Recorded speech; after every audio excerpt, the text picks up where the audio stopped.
हमको क्या अंडू पंडू गंडू झंडू समझ के रखा है क्या? ये चैतर वसावा है, कभी झुकेगा नहीं, कभी झुकेगा नहीं એટલે ચૈતર વસાવા ક્યારે નહીં તૂટે, ક્યારે નહીં તૂટે, ક્યારે નહીં તૂટે. ત્યાંના લોકો આગ્રહ કરે છે, સામે જે બેન્ડ હોય એમને આગ્રહ કરે છે કે ભાઈ તમે એક જ ચાલે ચૈતરભાઈ ચાલે વગાડો. અચ્છા, એનો મતલબ શું થાય? એક જ ચાલે એટલે ગીત જે છે એક જ ચાલે, આદિવાસી ચાલે. હા, એમાં એવું છે કે લોકોએ ભૂતકાળમાં ઘણા નેતાઓ પર ભરોસો કર્યો. એ મોટા દિગ્ગજો હતા, ભરોસો કર્યો કે કંઈક કરશે અમારા માટે, કંઈક કરશે.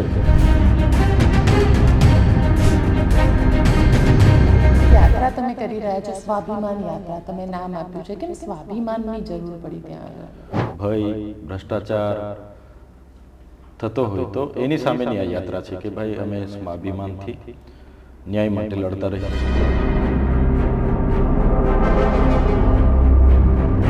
મુમતાજ પટેલ હોય, ફેજલભાઈ હોય તો એમની સાથે પણ અમે ચર્ચા કરવા જઈશું. કોઈ પ્રશાસનનું મેં નામ નથી લીધું, પણ આ વાત મેં મારી છઠ્ઠા પ્રમાણે મેં મૂકી છે, એમાં કોઈ ખોટું મેં નથી કર્યું.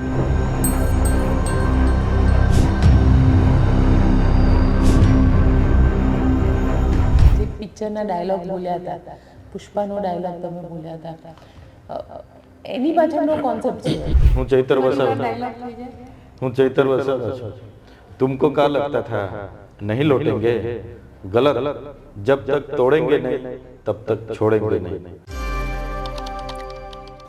ભરૂચનો જંગ ખૂબ જ દિલચસ્પ થઈ ગયો છે. એક બાજુ જ્યાં આગળ મુમતાઝ પટેલ કહી રહ્યા છે કે હું ચૂંટણી લડીશ, બીજી બાજુ ફૈઝલ પટેલ કહી રહ્યા છે કે હું ચૂંટણી લડીશ, અને ચૈતર વસાવા આમ આદમી પાર્ટીના ઉમેદવાર અનાઉન્સ કરી દેવામાં આવે છે. ભારતીય જનતા પાર્ટીએ હજી પોતાના પત્તા જ નથી ખોલ્યા. આ બધાની વચ્ચે શું ચૈતર વસાવા પોતાનું જે કેમ્પેનિંગ છે એની પણ શરૂઆત કરવા જઈ રહ્યા છે? આપણી સાથે અત્યારે ચૈતર વસાવા પોતે જોડાયા છે, તેમની સાથે વાત કરીએ.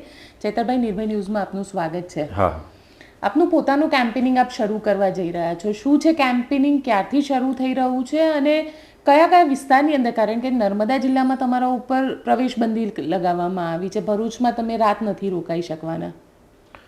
અમે હમણાં ટૂંક જ સમયમાં આવનાર 22 તારીખે ઝઘડિયા વિધાનસભાથી લઈને તમામ વિધાનસભામાં 3 દિવસનું કેમ્પેન કરવા જઈ રહ્યા છે.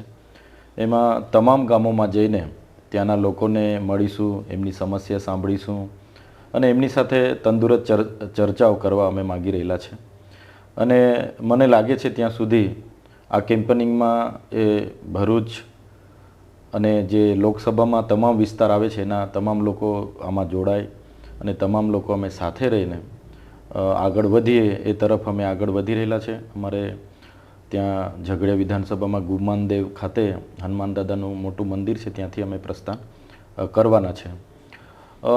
ડેડિયાપાડા વિધાનસભાના 3 દિવસ છેલ્લે રાખેલા છે અમે. એ દરમિયાન મારી શરતો નાબૂદ થાય એ પ્રકારની નામદાર કોર્ટમાં અમે માગણી કરીશું. મને જવા માટે રજા મળે એ પ્રકારની અમે અરજી પણ મૂકીશું. અગર મને મંજૂરી મળે છે તો હું પોતે જઈશ, અગર મંજૂરી નથી મળતી તો મારો પરિવાર, મારા સંગઠનના તમામ સાથીઓ ડેડિયાપાડા યાત્રા કરશે. ચેતરભાઈ, યાત્રા તમે કરી રહ્યા છો, સ્વાભિમાન યાત્રા તમે નામ આપ્યું છે, કેમ સ્વાભિમાનની જરૂર પડી ત્યાં આગળ?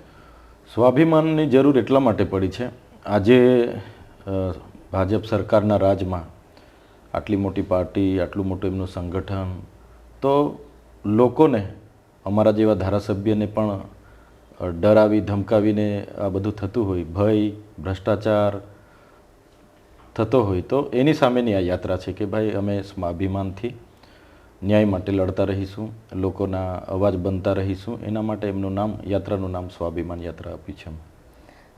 ચેતરભાઈ, સાથે ભરૂચ સીટની વાત કરવામાં આવે તો ભરૂચ મુમતાઝ પટેલ, ફૈઝલ પટેલ આ બંને જણા કહી રહ્યા છે કે અમે લડીશું. મુમતાઝ પટેલે તૈયારી શરૂ કરી દીધી છે, ફૈઝલ પટેલ અલગ અલગ જગ્યાએ કેમ્પેનિંગ કરી રહ્યા છે. અહેમદભાઈની સીટ ઉપર દીકરો અને દીકરી બંને ક્લેમ કરી રહ્યા છે. હા, સ્વર્ગીય અહેમદભાઈ પટેલ ભરૂચથી 45 વર્ષ જેટલું એમણે પ્રતિનિધિત્વ કર્યું છે અને અમારો વિસ્તાર હોય તમામ વિસ્તારમાં આજે પણ લોકો એમને યાદ કરે છે. તો સ્વાભાવિકપણે મુમતાઝબેન, ફૈઝલભાઈ પોતે પણ લડવા માટે એમણે ઈચ્છા વ્યક્ત કરી છે. પણ જે રીતે ઇન્ડિયા ગઠબંધનનું એલાયન્સ આખું બન્યું છે વિપક્ષી દળોનું, તો અમે ગુજરાતમાં મેં જે વિસ્તારમાંથી ચૂંટાઈને આવું છું એ વિસ્તાર મારો ભરૂચ લોકસભા છે. એટલે ભરૂચ લોકસભા અમે માંગ કરી છે અને આપ જોઈ શકો છો વિધાનસભા 2022માં પણ 3-4 પાર્ટી વચ્ચે અમારી ડેડિયાપાડા જંગ હતો. એમાં ભાજપ હતી, કોંગ્રેસ હતી, બીટીપી હતી અને અમે પણ હતા. છતાં એ દિગ્ગજ નેતાઓ ત્યાં આવે અને પ્રચાર ડોર ટુ ડોર કરે, જનસભાઓ કરી, રેલી, રોડ શો કર્યા પછી પણ લોકોએ મારા પર ભરોસો મૂક્યો છે. તો ચોક્કસપણે હું માનું છું કે આ વખતે અમને પણ તક મળવી જોઈએ ભરૂચ લોકસભામાં અને બધાએ અમને સાથ સહકાર આપવો જોઈએ અને એલાયન્સમાં મને તક મળે એ આશા સાથે અમે આગળ વધી રહેલા છે. અને આવનાર દિવસોમાં મુમતાઝ પટેલ હોય, ફેજલભાઈ હોય તો એમની સાથે પણ અમે ચર્ચા કરવા જઈશું અને બધા સાથે રહીને એક ઉદ્દેશ છે અમારો કે ભાજપને કઈ રીતના પરાસ્ત કરવાનો. તો એ દિશા તરફ અમે બધા સાથે મળીને એક ટીમ બનીને કામે લાગીશું અને ભાજપને ભરૂચ લોકસભામાંથી પરાસ્ત કરીએ એ અમારો ઉદ્દેશ છે અને ધ્યેય છે. તમે કહી રહ્યા છો કે અલાયન્સની વાત છે. હવે અલાયન્સની અંદર તમારું પોતાનું નામ અરવિંદ કેજરીવાલે અનાઉન્સ કરી દીધું, ત્યાં આગળ કોઈ ચર્ચા નથી થઈ. સાથે સાથે ભાવનગર સીટની નામ અનાઉન્સ કરી દીધું ઉમેશ મકવાણાનું, ત્યાં પણ કોઈ ચર્ચા નથી થઈ. બારડોલી અને દાહોદ આ બંને જગ્યાએ તમે કહી રહ્યા છો કે અહીંયા અમે અમારા ઉમેદવાર ઊભા રાખીશું. સવાલ એ ઊભો થઈ રહ્યો છે કે અલાયન્સની અંદર જ્યારે માણસ કામ કરતા હોય ત્યારે સામેવાળા પક્ષને પણ એટલું જ મહત્ત્વ હોય છે. હા, બિલકુલ. એલાયન્સની વાત છે ત્યારે આમ આદમી પાર્ટી ગુજરાતમાં કોંગ્રેસને વિશેષ મહત્ત્વ આપીને અમુક જ બેઠકો લડવા માટે તૈયાર છે અને આમ આદમી પાર્ટીના રાષ્ટ્રીય સંયોજક પોતે એલાયન્સના દરેક મિટિંગોમાં હાજર હતા અને એમણે સીટ શેરિંગથી લઈને બધું એ જાણતા હતા. તો એમને પૂરો ભરોસો હતો એલાયન્સ પર કે એલાયન્સ જે મારું નામ નેત્રંગ જાહેર સભામાં જાહેર કરવામાં આવ્યું ત્યારે એલાયન્સ એમને સ્વીકારશે અને કંઈક અંશે એમાં પણ સમજૂતી ઉપર લેવલે થઈ ગઈ હશે તો જ રાષ્ટ્રીય અધ્યક્ષ આવી રીતના જાહેર કરતા હશે.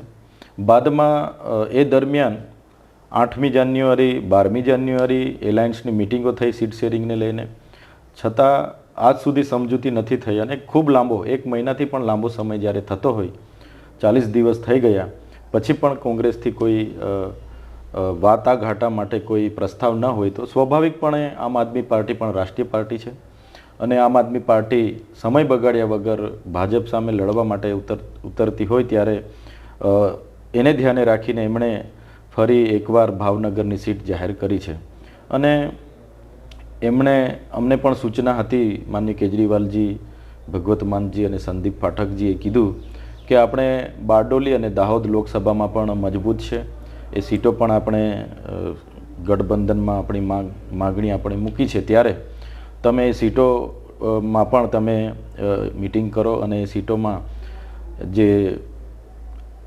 સંભવિત ઉમેદવારો છે એની યાદી અમને આપો. તો અમે બારડોલી પણ હમણાં 2 દિવસ પહેલાં મિટિંગ કરી છે અને દાહોદમાં પણ મિટિંગ કરી છે. આગેવાનોમાં ખૂબ મોટો ઉત્સાહ છે. 3-3, 4-4 નામો અમે લીધા છે અને હાઈકમાન્ડને પણ મોકલેલા છે. તો ચોક્કસપણે ગઠબંધન થાય અને બધા સાથે મળીને લડીએ તો એનું પરિણામ આપણને બધાને મળશે. અગર ગઠબંધન નથી થતું અને કોંગ્રેસ, આમ આદમી બધા સ્વતંત્ર લડે છે તો તેમાં પણ અમારી તૈયારી છે અને ઘણી સારી બેઠકો પર અમે ઉતરવા માગીએ છીએ અને મહેનત કરીશું. જેટલી પણ અમને ભગવાને શક્તિ આપી છે શક્તિ પ્રમાણે અમે મહેનત કરીશું અને એમાંથી આ ભરૂચ, દાહોદ અને બારડોલી જેવી બેઠકો પણ અમે જીતીશું. તમે કહી રહ્યા છો મહેનત કરશો. જો તમે આમ આદમી પાર્ટી અને કોંગ્રેસ અલગ અલગ ઇલેક્શન લડે છે તો હવે જો અલગ અલગ ઇલેક્શન લડે છે તો રિઝલ્ટ તમને દેખાયું વિધાનસભામાં બીજેપી 157 સીટ સાથે ઇલેક્શન જીતી, 156 સીટ સાથે. શું કહેશો? કારણ કે ફાયદો અલ્ટિમેટલી બીજેપીને જ થશે. અત્યાર સુધીમાં ઇતિહાસની અંદર નહોતી મળી એટલી સીટ બીજેપીને મળી ગઈ. હા, બિલકુલ. એ ગઠબંધનને લઈને રાષ્ટ્રીય કક્ષાના નેતાઓ એમની બેઠકોનો દોર ચાલુ છે. બધા સમજે છે, બધું કરે છે અને અમે જે રીતના રાષ્ટ્રીય કક્ષા નેતાઓ આમ આદમી પાર્ટીના અને કોંગ્રેસના નક્કી કરશે ત્યાંથી અમને જે પણ પ્રકારની સૂચનાઓ મળશે એ રીતના અમે આગળ વધીશું. હાલના તબક્કે તો અમને ભરૂચ લોકસભામાં કેમ્પેનિંગ માટે યાત્રા માટેની સૂચના મળી છે, તો અમે ચોક્કસ થોડા યાત્રામાં કેજરીવાલને બધા આવશે, યાત્રા શરૂ કરવાના છે. આ સ્વાભિમાન યાત્રામાં ગામે ગામ માટે જવાનું છે, તો અમે અને અમારી આખી ટીમ જવાની છે. અને યાત્રા જેવી પતે છે પછીનો જે તબક્કો છે જનસંવાદનો છે, જાહેર સભાનો છે, એમાં કેજરીવાલજી અને ભગવત માન આવશે. સાથે ભરૂચ સીટની જો વાત કરું તો ભરૂચ સીટની અંદર મનસુખ વસાવાને લઈને પણ ઘણી બધી ચર્ચા છે. અને તમે જે ડાયલોગ બોલ્યા એટલે મનસુખ વસાવાનું કહેવું હતું કે ફિલ્મી ડાયલોગથી ચૂંટણી નથી જીતાતી. હા, મનસુખભાઈ વસાવા ઘણા સમયથી 30 વર્ષથી સાંસદ છે અને સિનિયર નેતા છે. મનસુખ વસાવા અનેકવાર એવા સ્ટેટમેન્ટો આપતા હોય છે. અમે ક્યારે એમના વિરુદ્ધમાં એ નથી બોલતા, પણ એમની પહેલાંથી એક એ રહેલું છે, સ્ટ્રેટજી રહેલી છે. કોઈ પણ વ્યક્તિ આદિવાસી સમાજમાંથી આગળ વધે તો એની સામે એ આદુ ખાઈને પડી જતા હોય છે કે એને કઈ રીતના પાડી દઈએ. ભૂતકાળમાં છોટુભાઈ વસાવા, મહેશભાઈ વસાવા હોય, ત્યાંના હર્ષદભાઈ વસાવા હોય, ગણપતભાઈ વસાવા હોય કે કોંગ્રેસના આગેવાનો હોય, બધા સામે એમના સ્ટેટમેન્ટો આવતા રહ્યા છે. અને જેમ જેમ ઇલેક્શન નજીક આવતું જશે તેમ તેમ એવા સ્ટેટમેન્ટો એ આપતા જશે. અને ખરેખર આટલા સિનિયર સાંસદ પાસે અમારે તો અપેક્ષા હતી કે અમે એમના પરથી ઘણું શીખીશું અને આગળ વધીશું, પણ ક્યાંય પણ આદિવાસી સમાજની વાત હોય કે સરકાર સામે બીજી શૈક્ષણિક, સિંચાઈ કે આરોગ્યને લગતી વાતો, રજૂઆત અમારે કરવાની થાય છે, તો ક્યાંય એમનું એ નથી રહેતું, એનું સ્ટેન્ડ નથી રહેતું. એ પોતે પોતાનામાં બધું કરે છે. પણ ચોક્કસ હું માનું છું કે હવે આ સમાજ પણ જાગેલો છે, જાણેલો છે, એ જાણે છે મનસુખભાઈની ચાલ, ચરિત્ર અને ચહેરો શું છે હમણાં જાણી ગયેલા છે. તો ચોક્કસપણે આવનાર દિવસોમાં એ લોકો એનો બદલો લેશે કે એક ધારાસભ્યની ટિપ્પણી કઈ રીતના કરાય એ તો એક સંસદીય ભાષા હોવી જોઈએ, છતાં એ કરે છે તો એ લોકોનું અપમાન છે અને એનો બદલો 2024માં જ લોકો લેશે. આજે ધારાસભ્યની ટિપ્પણીની વાત તમે કરી રહ્યા છો, પણ તમે બી જે પિક્ચરના ડાયલોગ બોલ્યા હતા, પુષ્પાનો ડાયલોગ તમે બોલ્યા હતા, એની પાછળનો કોન્સેપ્ટ શું હતો? કારણ કે તમારો એ ડાયલોગ પછી ખૂબ વાયરલ થઈ ગયો સોશિયલ મીડિયા ઉપર. હા, એટલે હું જ્યારથી ધારાસભ્ય બન્યો છું ત્યારથી યેન કેન પ્રકારે અમે જ્યારે ગુજરાતની જનતા માટે બોલતા હોઈએ છીએ, એમના માટે ન્યાય માટે લડતા હોઈએ છીએ, તો અમને યેન કેન પ્રકારે અમને વારે ઘડીએ હેરાન પરેશાન કરવામાં આવે છે. તમે જોયું હશે, મને ટાર્ગેટ કરતાં મેં રાજકીય દુશ્મન એમનો હોય એ બરાબર છે કે ચૈતરભાઈ દુશ્મન છે કે રાજકીય રીતે અમને ટાર્ગેટ બોલે છે, પણ મારા આખા પરિવારને ટાર્ગેટ કરવામાં આવ્યો. મારા ધર્મપત્ની, મારા બહેનો, મારા પીએ 9 જણને ટાર્ગેટ કરવામાં આવ્યા. 90 દિવસ એમને જેલમાં રાખવામાં આવ્યા. માત્ર ને માત્ર ઉદ્દેશ એવો હતો કે લોકસભા સુધી એમને ગોંધી રાખો, જેલથી બહાર નીકળવા ના જોઈએ. આખી એક ફિલ્મ સ્ટોરી બનાવવામાં આવી. એમાં પુરાવા નહીં મળ્યા એટલે કોર્ટે પુરાવા માંગ્યા કે ભાઈ પુરાવા શું છે, અમને જેલમાં રાખવાના નથી મળી શક્યા તો અમને છોડી દેવા પડ્યા. તો છોડ્યા પછી પણ શરતો એવી મૂકવામાં આવી એક ધારાસભ્યને કે તમે તમારા વિસ્તારમાં, નર્મદા જિલ્લામાં તમે પ્રવેશ નહીં કરી શકો, તમે ભરૂચમાં રહી ન શકો. તો ક્યાંક ને ક્યાંક અમારા પર એક પ્રેશર નાખવામાં આવે છે અને અમારા મોબાઈલો જપ્ત કરવામાં આવે છે, આખું ઘર રફે દફે કરી દેવામાં આવે છે, ત્યાંના લોકોને ડરાવવા ધમકાવવામાં આવે છે. એક દબાવી દેવાની આખી દેશ વિદ્રોહી હોય, નક્સલી હોય એવી બિહેવિયર જ્યારે અમારા પરિવાર સાથે થાય છે ત્યારે ભલે અમે જેલમાં રહ્યા, અમે બધું વેઠ્યું, વેદના જોઈ, બધું જ વેઠી લીધું છે, પણ એના પરથી અમે શીખ્યા છે કે જ્યારે સમાજની વાત હશે, ન્યાયની વાત હશે, સત્યની વાત હશે, ત્યારે અમે ક્યારેય નહીં ડરીશું. એટલા માટે હું કેમ છું કે બધાને એમ લાગતું હતું જે રીતના 2019ની લોકસભામાં મને 94 દિવસ જેલમાં રાખી મૂકવામાં આવ્યો હતો, જેવી ઇલેક્શન પત્યું અને મને છોડી દેવામાં આવ્યો હતો, તો સેમ સિસ્ટમ આ વખતે પણ હતી. પણ બધાની દયા, પ્રજાની પ્રેમ મળ્યો, આશીર્વાદ મળ્યા અને ભગવાનની દયાથી અમે છૂટી ગયા. તો એમને હતું કે હવે આવવાના નથી, હવે ચૂંટણી અમે લડી લેવાના છે, પણ અમે આવી ગયેલા છે મેદાનમાં. તો લોકશાહીના રીતે ખેલદિલ્હીથી ચૂંટણી થવી જોઈએ. કોઈએ પણ પીઠ પાછળ કૂટનીતિ રાજનીતિ કરવી નહીં જોઈએ એવું અમે માનીએ છીએ. એટલે હું બહાર આવ્યો, સ્વાભાવિક રીતે હું આ રીતનો જ મારો વ્યવહાર હોય છે. લગ્ન પ્રસંગ હોય, દરેક મિટિંગોમાં હોય, હું આવી રીતના જ નિખાલસપણે વાત મૂકતો હોઉં છું. તો એના ભાગરૂપે મેં વાત મૂકી અને લોકો એમાં ખુશ થયા છે. એમાં કોઈ વ્યક્તિને મેં ટાર્ગેટ નથી કર્યા, કોઈ પ્રશાસનનું મેં નામ નથી લીધું, પણ આ વાત મેં મારી છટા પ્રમાણે મેં મૂકી છે. એમાં કોઈ ખોટું મેં નથી કર્યું. એટલે તમે કહી રહ્યા છો ખોટું નથી કર્યું, તો પિક્ચરનો ડાયલોગ હતો અને પિક્ચરનો ડાયલોગ જે રીતે તમે ત્યાં બોલ્યા, કારણ કે તમને જેલમાં નાખવામાં આવ્યા ને પછી તમે એ ડાયલોગ બોલ્યા. એટલે જેલ દરમિયાન બહાર એવા મેસેજો હતા બધા. હું તો જેલમાં હતો. જેલની પરિસ્થિતિ એવી હતી કે અઠવાડિયામાં 5-5 મિનિટ 2 દિવસ તમે ડબલાથી પોતાના ઘરે જ ફોન કરી શકો, ભાઈ અથવા પત્નીને. એટલે ને મુલાકાત અઠવાડિયામાં સિંગલ એક જ મુલાકાત હોય, એ બી 10 કે 12 મિનિટની રહેતી હતી. એમાં પરિવાર બધો મુલાકાતમાં આવતો હતો, એટલે બધું ડિટેલ ખબર નહોતી. પણ જેવા બહાર આવ્યા તેવું ખબર પડી કે ચૈતરભાઈને જેલ થઈ છે, એટલે હવે વીતી ગયેલી છે. હવે ચૈતરભાઈ બહાર આવશે તો હવે એ છાના થઈને બેસશે, એ હિંમત નહીં કરે હવે આવડી મોટી સરકાર સામે બોલવા માટે. તો એ લિમિટમાં થઈ જશે કે એને હવે આપણે સબક શીખવી દીધો છે. એવા લોકોના મનમાં હતું, ઘણાના મનમાં હતું કે ચૈતરભાઈ ચૂંટાઈને આવશે પછી ભાજપને સરેન્ડર થઈ જશે.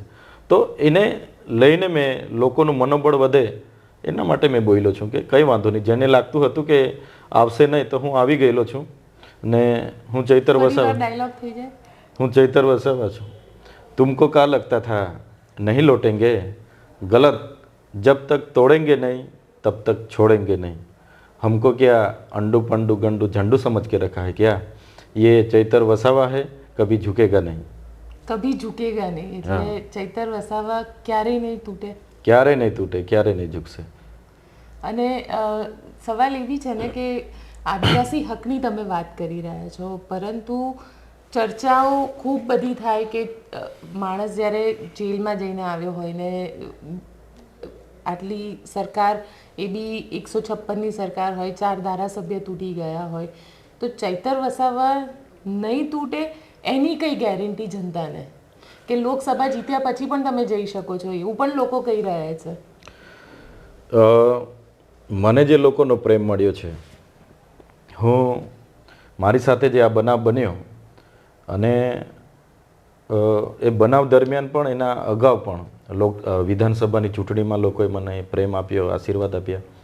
અને આ બનાવ દરમિયાન જેટલા પણ લોકો, એમાં કોંગ્રેસના લોકોએ મને બહુ સહકાર આપ્યો છે. આનંદભાઈ પટેલ હોય કે આ સુખરામભાઈ રાઠવા હોય, નારણભાઈ રાઠવા હોય, બધાએ મને ખૂબ, શેરખાનભાઈ પઠાણ હોય, બધાએ મને ખૂબ સાથ સહકાર આપ્યો છે. સાથે સાથે સામાજિક આગેવાનોનો આટલો બધો સાથ સહકારને બધું મળ્યું છે. હું હાજર થયો, સરેન્ડર થયો એ દિવસે પણ ઘણા લોકો મારા સમર્થનમાં હતા. હું જ્યારે જેલથી બહાર આવ્યો ત્યારે પણ ઘણા લોકો સમર્થનમાં હતા. એટલે આ પ્રેમ, આ લોકોનો સહકાર જ મારું મનોબળ છે. અને આના માટે જ હું ક્યારે ભાજપમાં નહીં જાઉં, કેમ કે આટલા બધા લોકો સાથે હું વિશ્વાસઘાત કરું તો એ યોગ્ય નથી. જેટલું મને સાથ અને સહકાર લોકોનો મળ્યો છે એ જ મારી સંપત્તિ છે અને એનાથી હું ખુશ છું. મને કોઈ પણ જાતના પ્રલોભન આપવામાં આવે કે કોઈ પણ દાબ દબાણ કરવામાં આવશે તો પણ હું ક્યારે, હમણાં પણ નહીં અને આવનાર દિવસોમાં પણ હું ભાજપમાં નહીં જઈ શકું. મારી વિચારધારા સાથે હું ક્યારે સમજોતા નહીં કરી શકું. તમે કહી રહ્યા છો વિચારધારા સાથે સમજોતો નહીં કરો તમે, પરંતુ તમારા જ ગુરુ, જેને કહેવાય રાજકીય ગુરુ છોટુભાઈ વસાવા, એ પણ લોકસભાની ચૂંટણીમાં ઉતરવાના છે મેદાનમાં. એ પોતાની પાર્ટીને તૈયાર કરી રહ્યા છે. દિલીપ વસાવા ઉતરી શકે. આદિવાસી વોટ ડિવાઈડ થયા તો ચૈતર વસાવાનું લોકસભા જીતવું થોડું મુશ્કેલ થઈ જશે. હા, છોટુભાઈ વસાવા કે મહેશભાઈ વસાવા એમના પરિવારે પોતે લડવાના છે એવું કોઈ જાહેરાત એમણે નથી કરી. અને એમના જે મુદ્દા હતા એ અનુસૂચિ 5 હોય, પૈસા એક્ટ હોય, સ્થાનિક જીઆઈડીસીઓમાં સ્થાનિક યુવાઓને નોકરીઓ મળે, જેટલા લોકોની જમીનો હાયર થયેલી છે, જીએમડીસી, જીઆઈડીસી, નેશનલ હાઈવે, નેર, રેલ, કે તમામ લોકોને યોગ્ય વળતર મળે અને સિંચાઈ, શિક્ષણમાં પૂરું સારી શાળા, શિક્ષકો મળે. તો એ જ સ્ટેપ પર અમે આજે આગળ વધી રહેલા છે. જ્યારે સૌપ્રથમ કેજરીવાલજીની એમના ઘરે એમના ગામમાં મિટિંગ થયેલી તો એ જ મુદ્દાઓ થકી છોટુભાઈ અને કેજરીવાલજી સાથે આગળ વધ્યા હતા ને એને લઈને જ આજે પણ અમે આગળ વધી રહેલા છે. એમાં તો છોટુભાઈ એવું કહી દીધું કે કેજરીવાલ તો મારું આખું સંગઠન ચોરી ગયા. ના, એવું નથી કે ચોરી ગયા હોય. અમે છોટુભાઈ સાથે અમે પણ ઘણો સમય એમને આપ્યો છે. જ્યારે જનતા દળ હતું તે વખતથી 2015થી અમે જોડાઈને 2022 સુધી 7 વર્ષ એમની સાથે કામ કર્યું છે અને અમારો સમય જે અમારાથી થતું હતું એ અમે એમને આપ્યો છે ને સંગઠનને મજબૂત કરવા, બીટીપીને મજબૂત કરવા અમે પણ ખૂબ મહેનત કરી. મહેશભાઈ આગળ દેડિયાપાડા લડવા માટે આવ્યા હતા, એમને પણ અમે ત્યાંથી વિજય બનાવીને મોકલ્યા હતા. તો સ્વાભાવિકપણે ત્યાંના લોકોએ નક્કી કર્યું કે ચૈતરભાઈને ઉમેદવાર આ વખતે આપણે લડાવીએ ને લોકોએ માગણી કરી છોટુભાઈ વસાવા પર, મહેશભાઈ વસાવા પર અને એમણે નિર્ણય લઈ નહીં શક્યા એ લોકો જે તે સમયે. તો સમય, સંજોગો, પરિસ્થિતિને આધીન લોકોએ કીધું કે તમારે આમ આદમી પાર્ટીમાં જઈને લડવાનું છે. તો ચોક્કસ જે મુદ્દા પર બીટીપી આગળ વધી રહેલી હતી એ જ મુદ્દા પર આમ આદમી પાર્ટી પણ આદિવાસી સમાજ માટે કામ કરી રહી છે. ત્યારે અમે એ પાર્ટીમાં ગયા અને ખૂબ મોટું સ્ટેજ અમને મળ્યું, મંચ મળ્યું. આમ આદમી પાર્ટી રાષ્ટ્રીય પાર્ટી છે. અમને શરૂઆતમાં મેન્ડેટ આપ્યા, વિજય થયા, દળના નેતા બનાવ્યા, કાર્યકારી પ્રદેશ પ્રમુખ બનાવ્યા અને આજે 3 મહિના પહેલાં, હજુ ચૂંટણીનું જાહેરનામું નથી એના પહેલાં 1.5 મહિનો થઈ ગયો, એના પહેલાં જો મારું નામ ઇન્ડિયા ગઠબંધનમાં ત્યાંના રાષ્ટ્રીય અધ્યક્ષ જાહેર કરતા હોય તો સ્વાભાવિકપણે મારા પર કેટલો ભરોસો છે પાર્ટીને તમે જોઈ શકો છો. તો આવનાર દિવસોમાં છોટુભાઈ વસાવા એમના પરિવાર સાથે અમે મળીશું, એમને વાત મૂકીશું કે સાથે રહીને આપણી જે ભાજપ સામે લડવાની જે વાત છે એને આગળ લઈને. તો ચોક્કસ મને પૂરો વિશ્વાસ છે કે છોટુભાઈ વસાવા પણ મને આમાં સહકાર આપે અને એમના માર્ગદર્શનથી આવનાર દિવસોમાં સાથે રહીને આગળ વધીશું. આજે તમે જ્યારથી છૂટ્યા, જેલની બહાર નીકળ્યા ત્યાંથી સતત તમે સામાજિક પ્રસંગોમાં જઈ રહ્યા છો. ત્યાં ટીમલી ડાન્સ હોય કે પછી જે ટ્રેડિશનલ આદિવાસી ડાન્સ હોય એ દરેક વસ્તુ તમારા વિડીયો સામે આવી રહ્યા છે અને એમાં એક ગીત છે એક જ ચાલે, ચૈતર વસાવા ચાલે. કોમ્પિટિશન ભયંકર છે. મનસુખ વસાવાનું બી ગીત છે અને ચૈતર વસાવાનું પણ ગીત છે, પણ આ એક જ ચાલે, ચૈતર વસાવા ચાલે એનો મતલબ શું થાય? હું સ્વાભાવિકપણે ધારાસભ્ય હતા એના પહેલાં પણ કોઈ પણ પ્રસંગ હોય અમને આમંત્રણ મળે તો અમે હાજરી આપતા હોય છે અને જે પણ પ્રસંગમાં જઈએ ધારાસભ્ય તરીકે ત્યાં પહોંચીએ છીએ તો એક સામાન્ય વ્યક્તિ તરીકે બધા સાથે હળી મળીને ત્યાં હોઈએ છીએ. તો અમારા આદિવાસી સમાજ હોય કે બીજા કોઈ પણ સમાજ હોય તો ત્યાં જઈએ છીએ, બેસીએ છીએ.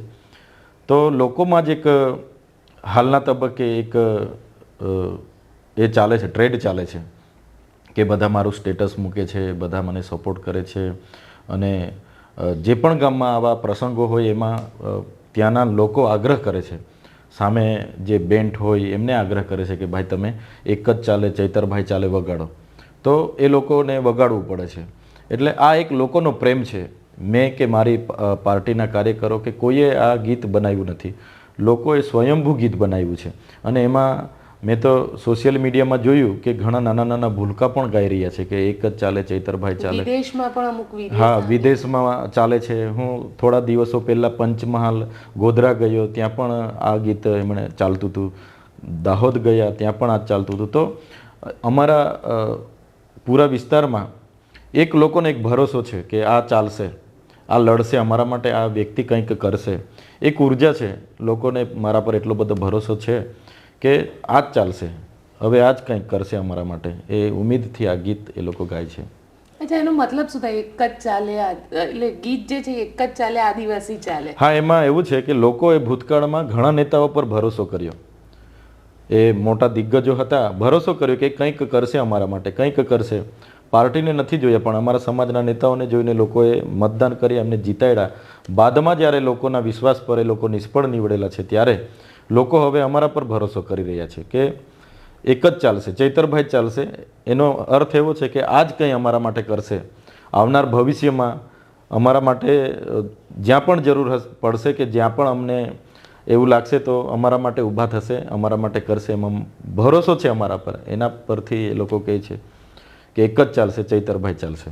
ચલો ચૈતરભાઈ, આપ અમારી સાથે જોડાયા તેના માટે ખૂબ ખૂબ આભાર. આશા રાખીએ કે ધન્યવાદ. લોકોનો જે ભરોસો છે એ ભરોસો છેક સુધી ટકેલો રહે. આપને અમારો રિપોર્ટ કેવો લાગ્યો કોમેન્ટ બોક્સમાં ચોક્કસથી જણાવજો. અમારી ચેનલ નિર્ભય ન્યૂઝને લાઇક, શેર અને સબસ્ક્રાઇબ કરવાનું ભૂલશો નહીં. આભાર.